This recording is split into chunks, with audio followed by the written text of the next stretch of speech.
Welcome to the SBI Podcast, offering CEOs, sales and marketing leaders ideas to make the number.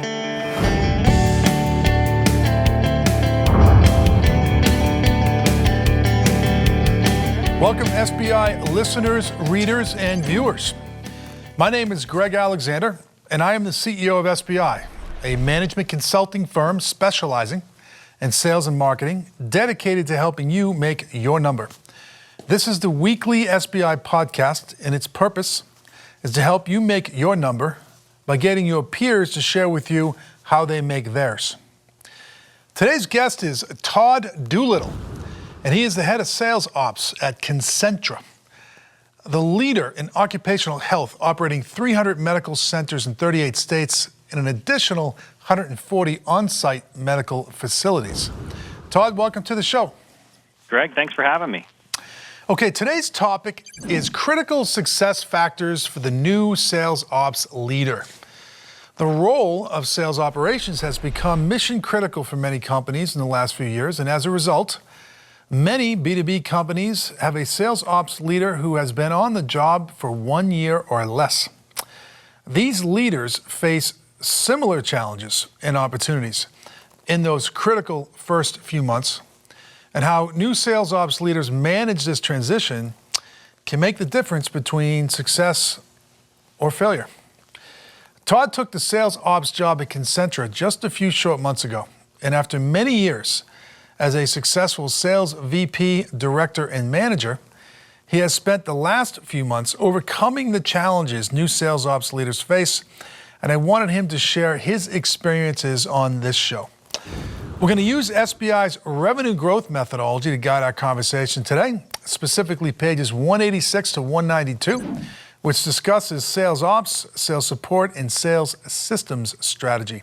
If you want to follow along at home, get a copy of this at salesbenchmarkindex.com/2016 report.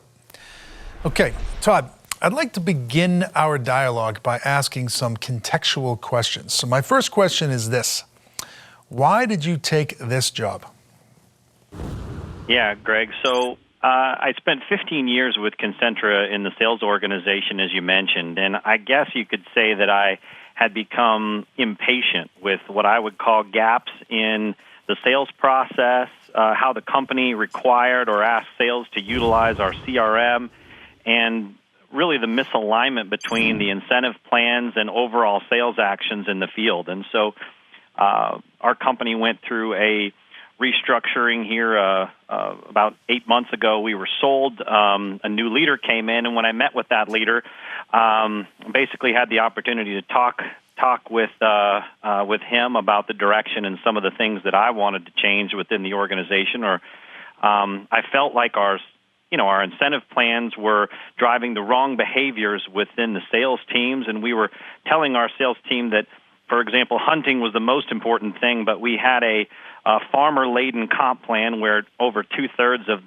of our sales bonuses were driven based on how our existing business performed. So I guess you could say I put my money where my mouth was a little bit, and so I got the opportunity to take this job and come in and fix some of those things. So, and for that, I'm grateful. Yeah, that's a great story. That really is. All right, so when you were interviewing and you took the job, I'm sure your boss, John, the head of sales and marketing there, issued you a mandate, the things that you need to get done. So what is your mandate? Well, so I think the first one was to rebuild the sales ops organization from Concentra standpoint. We actually had like about a 2-year void of sales ops leadership, and as you can imagine, I don't think even I, as a sales leader, really understood the value that sales ops provides and some of the structure that it provides to the organization until it's gone. And so the first mandate, and really the most important, was to create organizational confidence in sales operations in general, specifically with our sales team. Compensation plans had errors, and consistency of reporting was off, et cetera. And obviously that led to a lot of confidence within the organization. So that was really a key one. The other things was obviously to look specifically at how we aligned our compensation and how we designed our CRM to maximize the benefits and to the end users, so that we could generate more revenue and be more successful as an organization as a result. Mm-hmm. Okay, I did not know that your company, under its previous ownership structure, went 2 years without sales ops. So that's a pretty big gap there. So I think I understand why that was your mandate. All right, so with that as a context, so you're on the job, let's say it's your first 100 days or so. What have been in the first 100 days, what were your biggest struggles?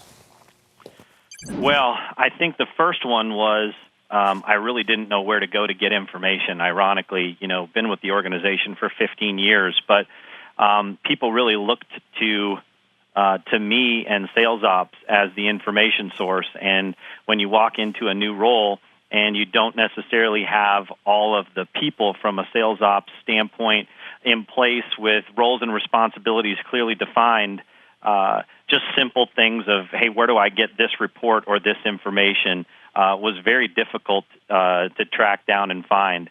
The other thing that was probably the biggest challenge for me was the sheer volume of requests and information that needed to be improved upon. I've been with the company for a long time, so over 15 years, you establish some good relationships, and those things are obviously key for me here moving forward. But everybody and their brother was giving me a call and saying, hey, you need to fix this, you need to fix that, and pretty soon you've got a list of 500 things, and you're just getting started and trying to prioritize those and figure out where to begin. It became very overwhelming very quickly, and I recognized immediately that I was going to need to pare some things down and prioritize a few things, or I was going to get swallowed up with the sheer volume of requests and the need for improvement that was coming in. Yeah, it's a great lead into my next question, which is that story that you just told us. So you land in the job and here comes 500 requests, right? I hear that all the time. So how did you prioritize what to do first and why?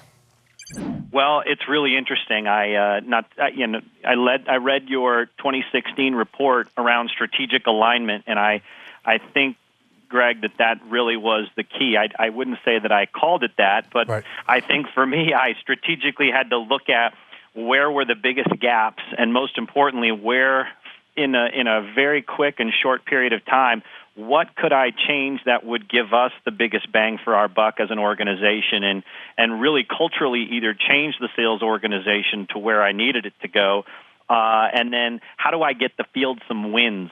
So, right, because I think one of the things for me is when I came into the role, I recognized that sales ops was a little bit, had the perception of being adversarial to the field. And with my 15 years in I guess, a little bit of my experience in the field, I think people would tell you in the organization that I'm the question guy. I challenge things a little bit, and I stick my neck out there a little and always question some things.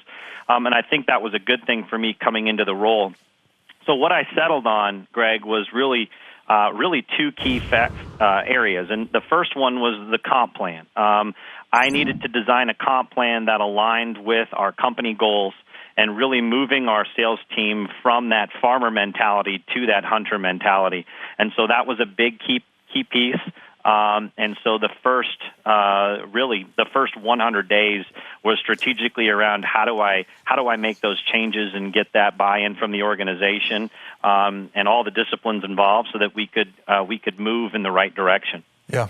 The second thing I did was really focus on our CRM. So we use a Microsoft Dynamics CRM, which is great, but I wouldn't describe it as end-user friendly. Basically, the field's perception of that CRM is that it's a big brother thing and really more for, frankly, commission verification and more for the company than it is for them. So what we did was we sat down and we really said, okay, if we want to get buy-in and end-user adoption, what are the things that we need to do and change that will enable folks to see value in the system and therefore improve compliance with the CRM? And those were the two big ones that we're focusing on. And at least from a sales ops standpoint, we're doing some other great things in the organization with some go-to-market strategy stuff that your group's helping us with. But I was more peripheral involved with those while I really tackled these two big items. Yep. So the advice of getting some quick wins, I think that's great advice. And tackling the things that are the biggest issues as a way to prioritize, I think was also great advice. All right, all very helpful things. We need to take a quick break. Stick around after the break. We're going to dive into this detail even more with Todd regarding what to do as a new sales ops leader. You're listening to the SBI Podcast.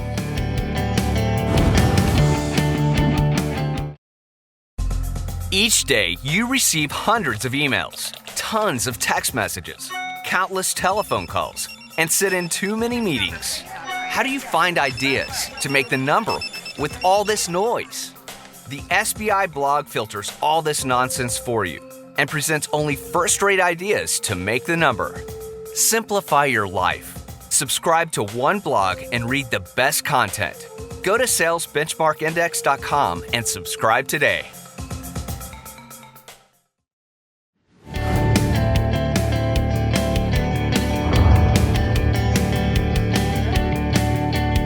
Welcome back. This is Greg Alexander, and I'm the CEO of SBI. And my guest today is Todd Doolittle, Head of Sales Ops at healthcare provider Concentra. Today we are discussing the critical success factors for new sales ops leaders. And we're using SBI's revenue growth methodology to do it. If you want to follow along, it's pages 186 to 192. If you still don't have a copy of this, shame on you. You can get one at salesbenchmarkindex.com/2016 report. Before the break, in segment 1, Todd shared with us why he took this job, the mandate he was given, his biggest struggles in the first 100 days, and how he prioritized his work. During this segment, we're going to discuss getting things done with short timelines, without much help, in the 80-hour work week. So Todd, you are getting a lot done with almost no headcount and let's say a modest budget. How the heck are you doing it? Well, you hit the nail on the head. There's frankly not enough hours in the day to frankly do everything myself, and I've learned that very quickly. I think there are really three key things from my perspective. The first one is I think you have to surround yourself with really good people. One of the things we did, we brought good people into the organization. We actually had some really good salespeople in the field who wanted to come on and try something different, and I was able to encourage those folks to come in and help us, and that is huge. You roll up your sleeves, you get after it, and I think if you can rely on those good people to help carry you through and have trust and confidence in them, that's key, because there just isn't enough hours in the day for me personally to be able to be involved with every intricate little detail and make sure that the I's get dotted and the T's crossed. The other piece, the second piece for me is I think relationships are really a key. At the end of the day, what I need to get things from people. And generally I find that if you treat people the right way, they'll help you. So when I came into this role, we candidly had some historical challenges with between our IS team and the previous sales ops ownership, or like we talked about, the lack of ownership over 2 years. And so I really tackled this head on and really approached the need for collaboration, did a lot of lunches, did a lot of face-to-face meetings, asked for a lot of opinions, and collaborated on a lot of decision-making. And I think it really goes a long way. It's amazing how far a thank you and showing somebody appreciation for the help and what they're doing will help you when you're up against a deadline. But those things are obviously big keys. Okay, fantastic. Those are great pieces of advice. All right, your boss, John, is the head of sales. He expects everything to be done yesterday, just like most sales leaders. What advice can you offer to your peers on dealing with, at times, unrealistic deadlines? Well, I would say they're an occupational hazard. They're part of the job. You're going to get them all the time. For me, I think it's honesty that rules the day, and I don't think you should be afraid to say no. For John specifically, I have a ton of respect for him, and he's honestly one of the main reasons that I took this job. I think he's brilliant, but like all good leaders, he has a new idea every day, at a minimum one a day. Usually it's more.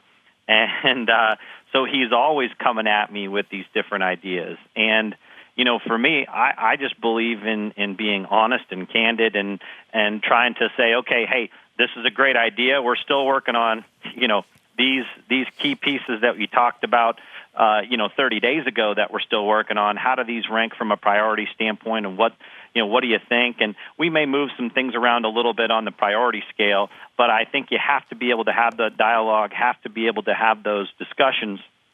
And you also have to be candid if you're not able to achieve those deadlines, because there's nothing worse than telling somebody that you're going to get something done by X date and not having it delivered at that particular time. Yep.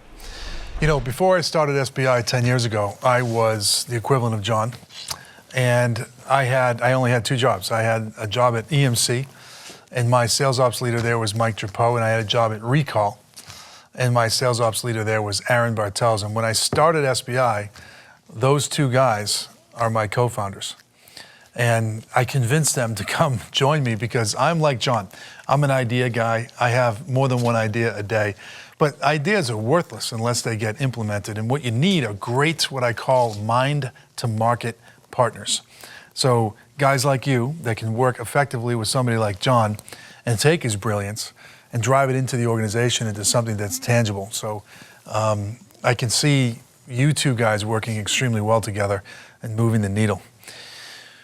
All right, let me go to my third question in this segment. So you were in the field your entire life, and now you're at HQ, working very long hours and trying to keep everybody happy. So when is it okay to say no to a request and not take a crushing political hit?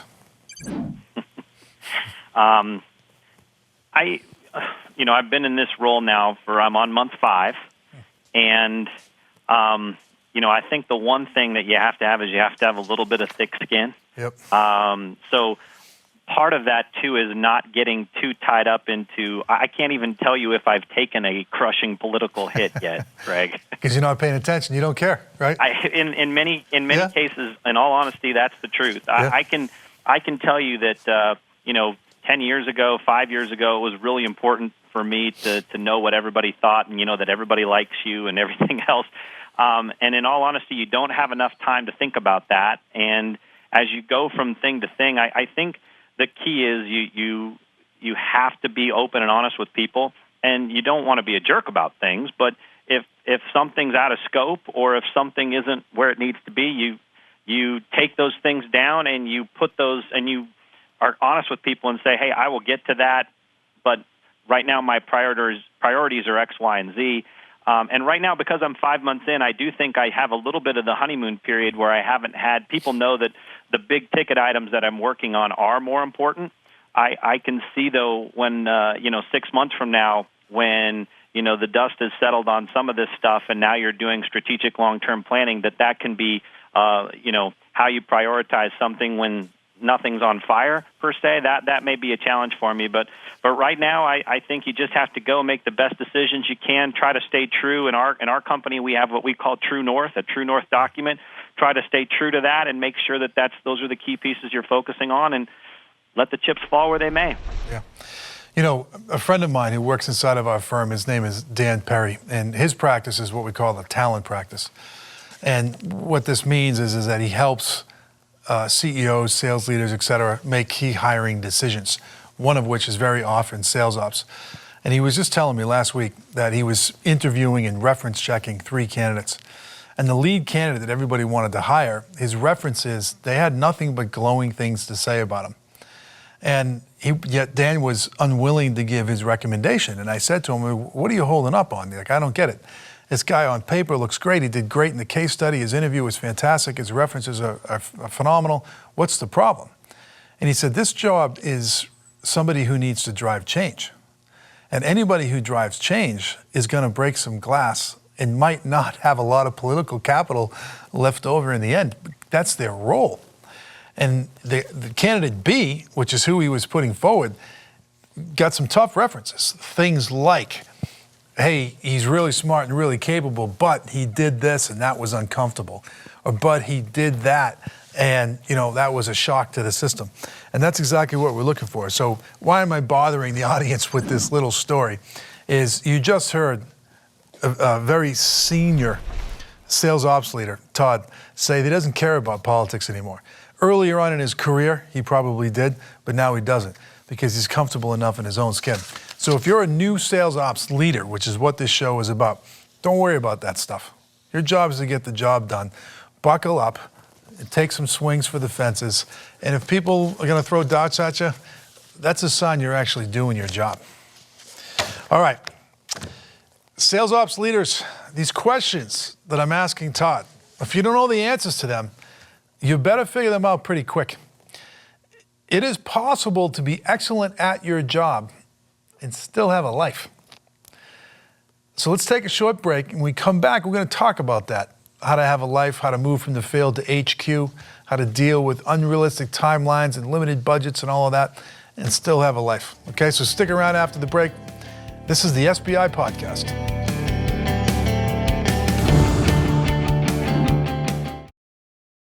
Do you have too many things to do and not enough time to do them? Is finding time to learn best practices almost impossible? The SBI Podcast is your solution. Turn time spent exercising, commuting, and traveling into productive learning time with a subscription to the SBI Podcast. SBI Podcast listeners get unique insight into real-world sales and marketing issues through interviews with your industry peers every week. Find us on iTunes by searching for Sales Benchmark Index Podcast and subscribe today.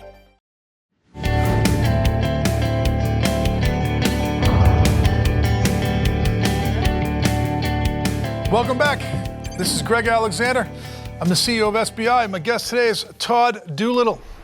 Today we are discussing the critical success factors for new sales ops leaders.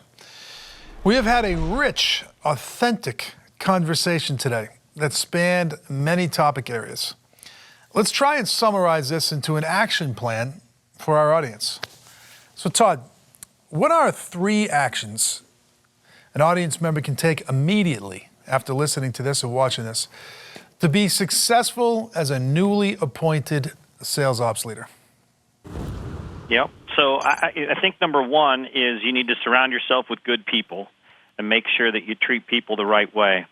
Obviously, I need input, buy-in, and frankly, some direction to help us make the best decisions we can. I look at the people on my team. They're my clients, and they are the key to helping me be able to achieve my goals. So I think that's a big piece. The second one I would say is you have to prioritize, you have to evaluate, you have to decide, and most importantly, Greg, you got to go. I am guilty historically of becoming that victim of analysis by paralysis. And frankly, when I came into this role, I found myself going down that hole very quickly and early on in the process. We have a lot of different things in the hopper per se, and I found myself trying to find the perfect solution, right, for all of what ails me. And the truth is, when you get down into the details, there just isn't time, nor is there truly the right answer. So I think you have to figure out where the gap is, strategically, how do you get yourself most of the way there, and then go, and then tweak it as you go to help you be able to get there. So the third thing, Greg, at least for me, is a sense of humor. This is a serious job. I recognize that, but I think you can take things a little too seriously if you let it. So for me, I try to laugh a little and look at this as being fun. I mean, I feel very fortunate. Concentra has put their confidence in me to help our company achieve a $1 billion revenue target in 2016. And I get to be the guy who's creating the strategy and the plans to help us get there. And at the end of the day, that's pretty cool. So I think, though, that if you get consumed by that a little too much, it can chew you up and spit you out. So I do try to take it with a little bit of a grain of salt and have a little sense of humor about things, especially when I fall on my face a few times, and just hope that not everybody sees it. Yeah. Your last point there about go, I really want to emphasize that. You got to know when to stop studying and start doing. And my belief is ship it and fix it. Progress over perfection. Start producing and get things out there, make some changes, and rapidly iterate. Progress over perfection. Okay, excellent takeaway from our friend Todd. Let me offer this audience my 2 cents for what it's worth. So, Mr. or Miss newly hired sales ops leader, listen up. You can't blow your honeymoon period. This is your chance to set the tone of how sales ops will be viewed inside your company for years to come. Many of you have told me you want to elevate sales ops from a tactical contributor to a strategic differentiator. The way to do that is to help the company accelerate its rate of revenue growth by partnering effectively with the sales leader and being a killer mind-to-market partner. This is why you care about what we spoke about today. So if you find yourself in a new job, learn from Todd's experience and make the most of your honeymoon period. If you want to make sure you get this right, consider having one of our experts help you with this, for it's not as easy as you might think. If this is of interest to you, go to salesbenchmarkindex.com/contact, and I'll send somebody out to see you. Todd, on behalf of the audience, I really want to thank you for letting me interview you on the show, and I appreciate the candor upon which you answered my questions. I enjoyed it. Thank you. Right. Okay, and I need to take a moment to thank this amazing audience. Get this show has become #1 in its category. Thank you for all of your support. To show our appreciation, we've done something for you. We've invested in the new SBI app. We want to make it as easy as possible to consume all of our educational material, so we've developed this app just for you. This way, our content doesn't get lost in a sea of email.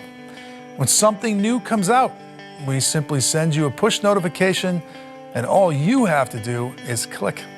Check it out at the Apple Store. Until next time, I wish you good luck as you try and make your number. This has been the SBI Podcast. For more information on SBI services, case studies, the SBI team and how we work, or to subscribe to our other offerings, please visit us at salesbenchmarkindex.com.